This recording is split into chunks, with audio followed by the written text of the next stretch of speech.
ಗಣ್ಯರೊಂದಿಗೆ ಕರೆದೊನ್ನಿಸಿ ಯಾವುದೇ ಶುಭ ಕಾರ್ಯ ಮಾಡುವಂತಿಲ್ಲ. 4 ದಿನ ಇಡೀ ರಾಜ್ಯಾದ್ಯಂತ ಶೋಕಾಚರಣೆ ಮಾಡಬೇಕು.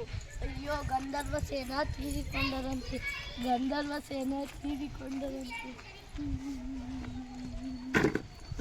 ಮಹಾರಾಜರೇ, ಏಕೆ ಹೇಳುತ್ತಿರುವಿರಿ? ಮಹಾರಾಣಿಯರೇ, ಗಂಧರ್ವ ಸೇನಾ ತೀರಿಕೊಂಡರಂತೆ. ಅಯ್ಯೋ, ಗಂಧರ್ವ ಸೇನರು ತೀರಿಕೊಂಡರಂತೆ. ಅಯ್ಯೋ ಅಯ್ಯೋ, ಏಕೆ ಹೇಳುತ್ತಿರುವಿರಿ? ಗಂಧರ್ವ ಸೇನರು ತೀರಿಕೊಂಡರಂತೆ. ಗಂಧರ್ವ ಸೇನ ಯಾರು? ಮಹಾರಾಜರಿಗೆ ಏನಾಗಬೇಕು? ಸಂಬಂಧಿಕರ, ಗೆಳೆಯರ? ನನಗೂ ಗೊತ್ತಿಲ್ಲ, ತಿಳಿದುಕೊಂಡು ಬರಬೇಕು. ಮಹಾರಾಜರೇ, ಗಂಧರ್ವ ಸೇನರು ಏನಾಗಬೇಕು? ಅಯ್ಯೋ, ಎಂಥ ಕೆಲಸ ಮಾಡಿದೆ, ನನಗೂ ಗೊತ್ತಿಲ್ಲ, ತಿಳಿದುಕೊಂಡು ಬರುವೆ. ನನ್ನನ್ನು ಮಂತ್ರಿಯ ಬಳಿ ಕರೆದೊನ್ನಿಸಿ. ಮಂತ್ರಿಯರೇ, ಚೆನ್ನಾಗಿದ್ದೀರಿ? ಹೂ ಮಹಾರಾಜರೇ. ಗಂಧರ್ವ ಸೇನ ಯಾರು? ಗಂಧರ್ವ ಸೇನ ನನಗೂ ಗೊತ್ತಿಲ್ಲ. ಬೆಳಗ್ಗೆ ದಾರಿಯಲ್ಲಿ ಬರುವಾಗ ಪಡೆ ಮುಖ್ಯಸ್ಥ ಅಳುತ್ತಿದ್ದ, ಅದನ್ನು ನೋಡಿ ನಾನು ಅತ್ತೆ. ಅಯ್ಯೋ, ನಿನಗೂ ಗೊತ್ತಿಲ್ಲವೇ? ಹೋಗು, ತಿಳಿದುಕೊಂಡು ಬಾ. ಪಡೆಯ ಮುಖ್ಯಸ್ಥ, ಬಾ ಇಲ್ಲಿ, ರಾಜರ ಆಜ್ಞೆ ಆಗಿದೆ. ಬೆಳಗ್ಗೆ ಅಳುತ್ತಿದ್ದಲ್ಲ, ಏಕೆ? ಗಂಧರ್ವ ಸೇನ ತೀರಿಕೊಂಡರಂತೆ. ಗಂಧರ್ವ ಸೇನ ಯಾರು? ನನಗೂ ಗೊತ್ತಿಲ್ಲ, ನನ್ನ ಹೆಂಡತಿ ಅಳುತ್ತಿದ್ದಲ್ಲ, ಅದಕ್ಕೆ ನಾನು ಅತ್ತೆ. ಬಾ, ನಿನ್ನ ಹೆಂಡತಿಯನ್ನು ತೋರಿಸು.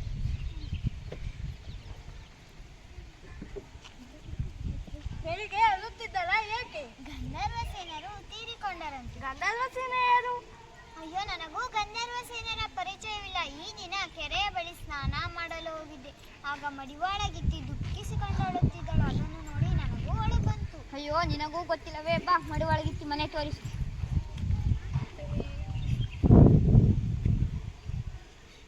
ಏಕೆ ಹೇಳುತ್ತಿರುವೆ? ಅಯ್ಯೋ, ನನಗೆ ಅದೃಷ್ಟವಿಲ್ಲ ಸ್ವಾಮಿ, ಅದೃಷ್ಟವಿಲ್ಲ. ನನ್ನ ಮಗನಿಗಿಂತಲೂ ಅವನನ್ನು ಹೆಚ್ಚಾಗಿ ಸಾಕಿಕೊಂಡಿದ್ದೆ. ನನ್ನ ವ್ಯವಹಾರಗಳನ್ನೆಲ್ಲ ಅವನೇ ನೋಡಿಕೊಳ್ಳುತ್ತಿದ್ದ ಸ್ವಾಮಿ, ನೋಡಿಕೊಳ್ಳುತ್ತಿದ್ದ.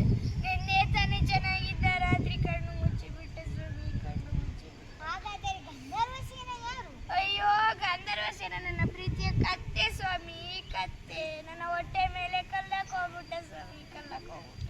ಅಯ್ಯೋ, ಗಂಧರ್ವ ಸೇನ ಕತ್ತೇನಾ? ಬನ್ನಿ, ರಾಜನ ಬಳಿ ಹೋಗೋಣ. ಇಲ್ಲಿದ್ದರೆ ನಮ್ಮ ಮಾನ ಉಳಿಯುವುದಿಲ್ಲ. ಮಹಾರಾಜರೇ, ಮಹಾರಾಜರೇ, ನನ್ನಿಂದ ತಪ್ಪಾಯ್ತು, ನನ್ನನ್ನು ಕ್ಷಮಿಸಿಬಿಡಿ. ಗಂಧರ್ವ ಸೇನ ಕತ್ತೆಯಂತೆ. ಅಯ್ಯೋ, ಕೇಳಿದ ಕಿವಿ ಊರಿಗೆ ಮಾರೀತಂತು. ಈ ಮೂರ್ಖನಿಂದ ನಾನು ಮೂರ್ಖನಾದೆ. ಗಂಧರ್ವ ಸೇನಾ ಕತ್ತೇನಾ? ಧನ್ಯವಾದಗಳು.